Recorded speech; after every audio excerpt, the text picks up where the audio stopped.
Présente mes meilleurs vœux en cette nouvelle année. Donc pour les résidents, on s'est déjà vu. Pour les familles, donc une bonne année, une bonne santé et plein de belles choses. Donc on est rassemblés aujourd'hui pour un moment de partage, de fête.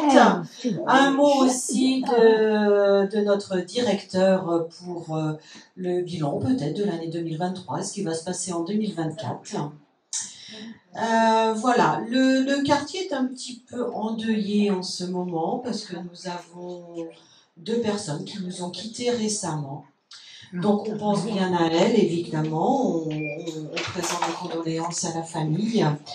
Ceci dit, on va quand même continuer de vivre, hein, et essayer de donner un air de fête à cet après-midi malgré tout. Vous êtes d'accord ? Oui. Bien. Nous sommes sur l'année des Jeux Olympiques et cette année, nous allons faire une compétition interquartier. Alors, c'est pas un casse-bouteille, non, ça va pas être ça. On va faire une compétition interquartier et elle commence dès les vœux, c'est-à-dire que le quartier qui aura mis le plus d'ambiance à l'occasion des vœux aura validé son premier point pour les Jeux Olympiques. Donc, il y aura plusieurs épreuves d'ici le mois de juillet et puis nous récompenserons au mois de juin à l'occasion d'une kermesse à l'extérieur. On récompensera le quartier gagnant. Voilà, donc je compte sur vous pour mettre de l'ambiance, pour chanter, pour danser, pour voilà, pour animer quoi, pour donner un peu de gaieté. Ça marche ? Oui. Oui, ça va être difficile, hein. Oui, un peu plus convaincant aurait été mieux. Ah ouais ? Ah voilà. Bien. Je laisse la parole, monsieur le directeur. On applaudit. On va se stimuler.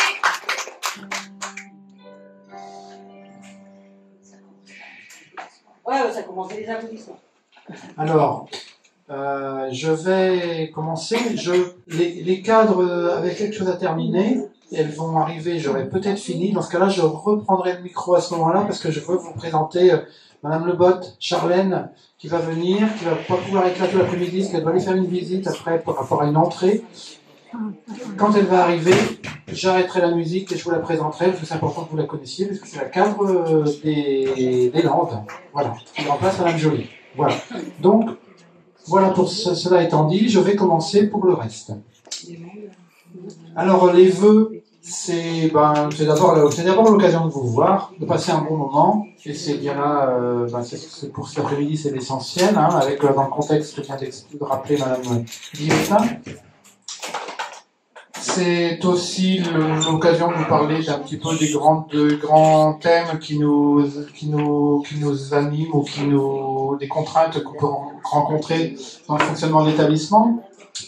Et je commence par dire, comme j'ai fait dans les autres quartiers, que l'essentiel, c'est d'abord ce qui se passe ici, tous les jours, au quotidien, avec vous, grâce à l'accompagnement du personnel du quartier.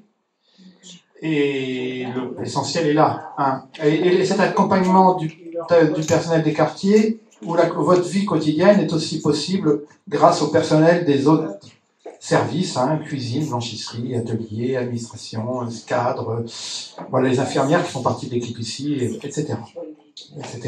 Mais effectivement, tout le monde a sa place dans l'accompagnement au quotidien de votre vie ici. Alors, qu'est-ce qui s'est passé en 2023 qui a particulièrement marqué la vie globale de l'établissement ? On a continué à avoir des difficultés de recrutement, comme les années précédentes. Depuis 2019, il y a plus ou moins de difficultés. On a des difficultés de recrutement qui se sont accrues, surtout à partir du Covid, à partir de la crise Covid, et qui ont été très fortes en 2021 et 2022. Et ça fait du Larsen. Donc, on a eu en 2023, ça s'est quand même amélioré, notamment pour les... On vous laisse passer. En 2023, les difficultés de recrutement sont un peu atténuées pour les équipes d'aides-soignants, d'ASH, d'AES, accompagnants éducatifs et social. C'est pas encore parfait, mais c'est un peu mieux. Parce que effectivement, ces difficultés de recrutement entraînent des jours en sous-effectif, parce qu'il manque du monde, donc de la fatigue pour ceux qui sont là, entraînent des jours où certains qui étaient en repos reviennent travailler, parce que ça pour éviter d'avoir quelqu'un en moins, entraîne le fait qu'il y ait parfois des gens qui viennent, qui connaissent peut-être moins ce genre de travail, qui restent pas parce que ça leur convient pas, et qui fait que l'équipe doit reformer. Donc ça entraîne aussi la fatigue. Donc voilà, ça s'est amélioré en 2023, mais il y a quand même une fatigue existante ici depuis 2019, puisqu'on a déménagé, il y a eu le Covid et il y a eu des difficultés de recrutement. Voilà. Donc voilà, alors les difficultés de recrutement demeurent pour les infirmières, au moins jusqu'à l'été dernier. Donc les infirmières, ça a toujours été compliqué au niveau du fonctionnement cette année, parce qu'ils n'en avaient pas l'effectif complet. Voilà pour les difficultés de recrutement.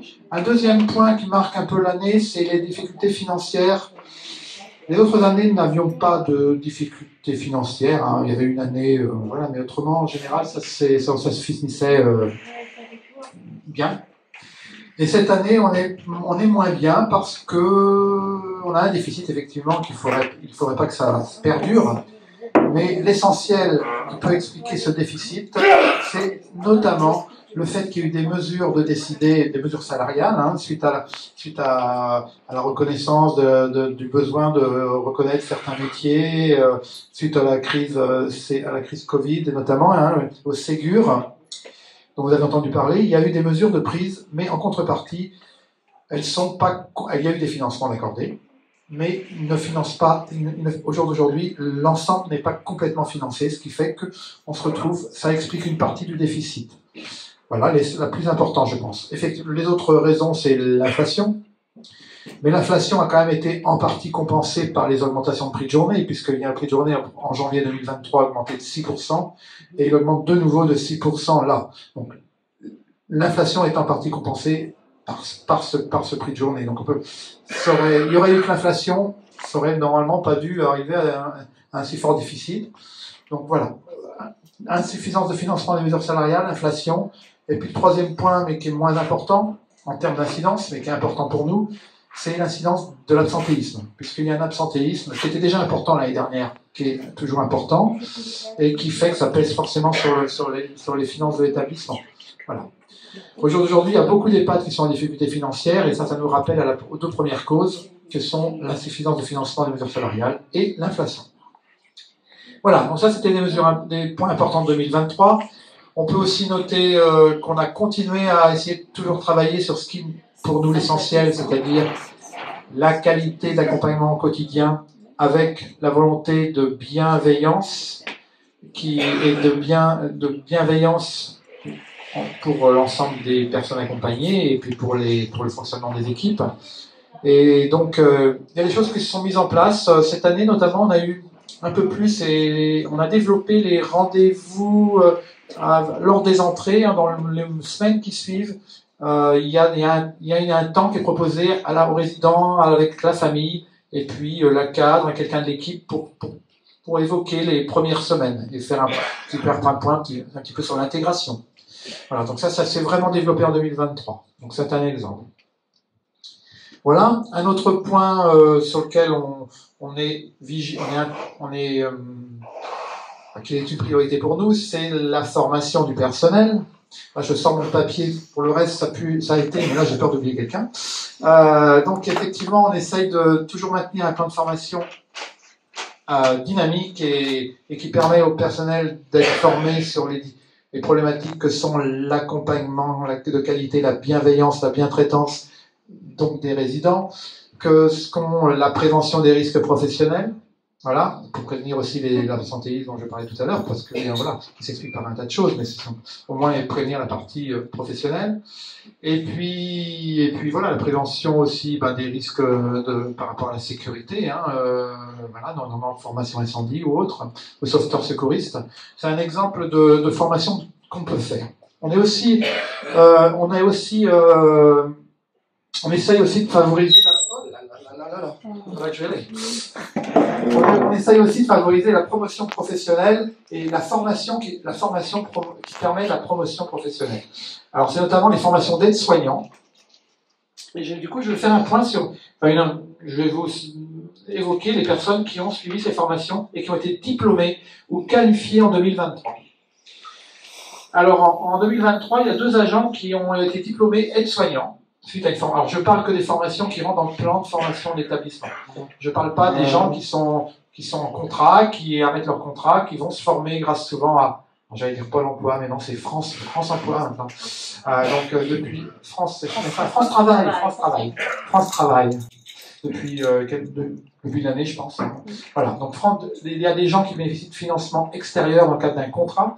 Donc ça, je n'évoque pas, mais c'est pas pour ça que c'est moins important.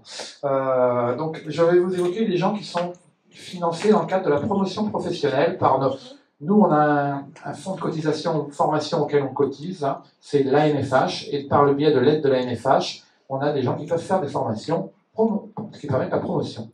Notamment, donc, cette année, Audrey Hélin, qui est au Bois, et Stéphanie Marot, qui est aux Roches, ont pu être diplômées de soignantes.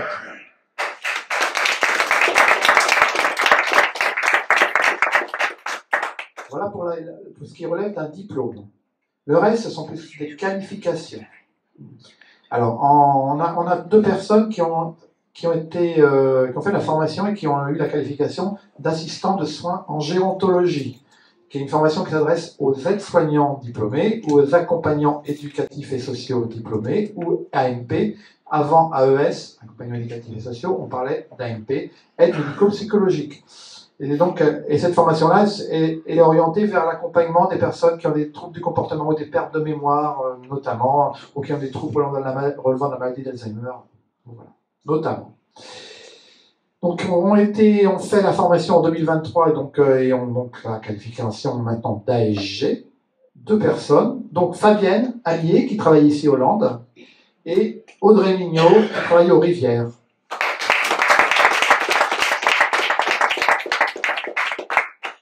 Ensuite, on a aussi formé des gens qui sont maintenant animateurs en prévention des risques professionnels. Ils ont eu plusieurs jours de formation pour être alertés, vigilants, conseils sur des problématiques de risques professionnels.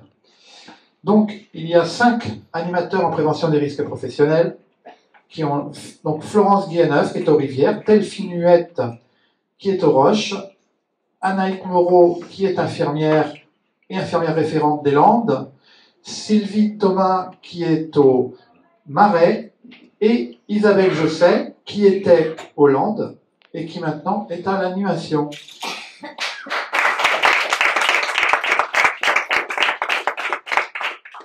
Ensuite, on a aussi formé des référents humanitudes. Alors, l'humanitude, c'est une méthodologie de soins qui donne des bonnes pratiques, des pratiques qui permettent la bientraitance auprès des résidents. Voilà. Donc, qui permettent effectivement le respect, la bienveillance, la bientraitance, et qui aident les agents à acquérir une analyse et des pratiques qui vous permettent d'aller dans cet objectif. Donc, on a 2 référents qui ont été formés il y a 1 an. Il y a donc Sylvie Thomas au Marais et Isabelle Josset qui était à l'époque au Hollande et qui est maintenant à l'animation. Alors, vous verrez qu'on retrouve les mêmes noms qu'on a vus pour animateurs prévention des risques professionnels. C'est parce que c'est 2 angles d'approche différents. Il y en a un qui est centré sur le résident et la qualité d'accompagnement du résident, référent humanitude. Et il y en a un autre qui est centré sur la prévention des risques professionnels, sur l'agent. C'est en prévention des risques professionnels. Les 2, normalement, vont dans le même sens, mais il peut arriver des fois où ça peut amener un regard différent. Et l'idée, c'est quand même de ne pas avoir un jour bleu et un autre jour noir, et d'arriver à ce qu'on harmonise et que notre regard notre pratique soit harmonisée, effectivement. Donc, autant que ces 2 visions des choses soient à un moment donné synthétisées avec des personnes qui ont un peu la double approche. Voilà. Donc, félicitations. Et c'est aussi que je voulais prendre ce temps-là pour rappeler que la formation est pour l'établissement un point important pour transmettre les bonnes pratiques et la discussion au sein des équipes.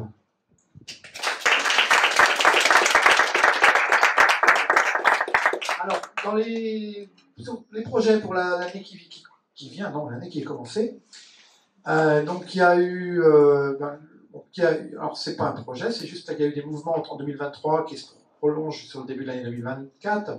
Effectivement, en 2023, on a eu en septembre 2022, Mme Peretti, qui était cadre, a quitté ici depuis 18 ans, est partie et a quitté l'établissement. Suite à cela, donc, on a revu un peu l'organisation de l'encadrement. Et avant, il y avait effectivement deux personnes à temps plein, une en bas, Mme Peretti, une en haut, donc Mme Joly, depuis mars 2020. Et on a revu à ce moment-là, c'est-à-dire qu'il y a depuis ce temps-là, quelqu'un à temps, il y avait Mme Joly à temps plein en haut, puis il y a et il y avait Mme Tagnot qui est ici, qui a été recrutée pour avoir un poste transversal à mi-temps, centré sur l'accueil et l'intégration des résidents, l'accueil et l'intégration des personnels, et le pilotage des projets d'accompagnement personnalisé. Donc ça fonctionnait comme ça toute l'année 2023, et en novembre, depuis début novembre, Mme Joly, qui était donc cadre médico-social, infirmière, depuis fin mars 2020, a quitté l'établissement. Elle était la responsable référente, notamment des Landes. Donc je tiens, puisque l'occasion m'en est donnée aussi, à la remercier pour le temps, les 3 années et demie passées ici, et tout ce qu'elle a pu mettre en place, comme l'a fait aussi Mme Peretti, en bas avant. Donc voilà. Et puis, pour remplacer Madame Joly, elle est arrivée. Tout à l'heure, je vous disais que je vous poserais peut-être le micro et puis que je le reprendrai quand elle serait là. Mais comme je suis un peu trop long, elle a eu le temps d'arriver. Donc, je voulais vous présenter Madame Lebotte, Charlène, qui depuis de la mi-janvier est arrivée et donc infirmière coordonnatrice en charge notamment de l'encadrement des quartiers du Haut et donc des Landes. Voilà. Donc, nous souhaitons la bienvenue. Merci. Voilà pour déjà voilà un projet 2024. Donc effectivement, derrière il y a un tas de projets à poursuivre, notamment de revoir l'organisation de l'équipe infirmière qui fait partie des projets. L'équipe infirmière qui permet l'accompagnement des équipes et qui permet derrière l'encadrement et le soutien aux équipes et aux résidents. Ouais. Donc en 2024, nous aurons aussi, alors je vais essayer d'être un peu plus rapide, on poursuit bien sûr sur des projets pour l'accompagnement et la qualité d'accompagnement des résidents, notamment travailler sur les projets d'accompagnement personnalisé, donc on vous reparlera. Le projet d'accompagnement personnalisé, c'est vous, résidents, vous avez des envies, des habitudes, et comment ici on s'organise pour vous permettre dans l'accompagnement, par l'accompagnement que l'établissement peut vous apporter, on peut vous aider à prendre en compte ses habitudes de vie, ses souhaits, qu'est-ce qu'on peut faire, qu'est-ce qu'on est en mesure de faire. Voilà, donc là, il y a un travail qui est fait là-dessus, qui est déjà fait, mais qui est prolongé, qui est approfondi, et à un moment donné, voilà.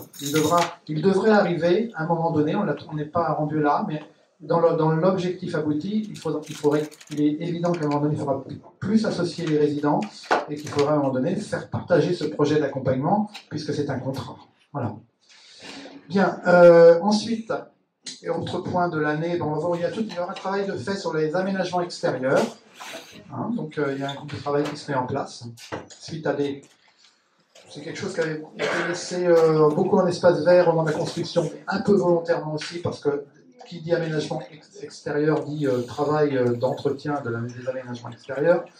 Donc on va continuer à avoir ce regard de limiter les temps nécessaires pour l'entretien, mais il y a eu des propositions quand même pour permettre des choses dehors. Donc on va travailler là-dessus, des questions de l'aménagement éventuel d'une pergola pour s'y retrouver l'été, l'aménagement éventuellement de jardins, des senteurs pour pouvoir pas éveiller, mais maintenir tout ce qui est sensoriel. C'est également éventuellement ça peut avoir quelques fleurs à couper. Alors tout ça, ce serait bien. Et puis en face, il y a le temps dont on dispose en un genre d'entretien et on peut pas leur demander beaucoup plus pour aller entretenir les espaces verts. Donc on essaiera de voir ce qu'on peut faire de tout ça. En tout cas, il y aura un groupe de travail dans l'année. Voilà. Et puis pour le reste, écoutez, je vais arrêter là parce que je ne sais pas depuis combien de temps je parle, mais ça va faire un petit peu de temps. Je voulais dire merci à tout le monde d'être présent. Merci à tous ceux qui ont préparé cet après-midi. Merci à l'équipe des Landes. Et meilleurs vœux à tous, meilleurs vœux cette année, mais forcément une forme olympique. Et puisque c'est les Jeux Olympiques en France au mois de cet été. Et voilà, et puis une bonne santé et puis des bons moments partagés. Donc une bonne année à tous. Je veux aussi remercier Madame Lequelec qui est là, qui a été vice-présidente du conseil d'administration pendant de nombreuses années et qui nous fait le plaisir d'être présente aujourd'hui.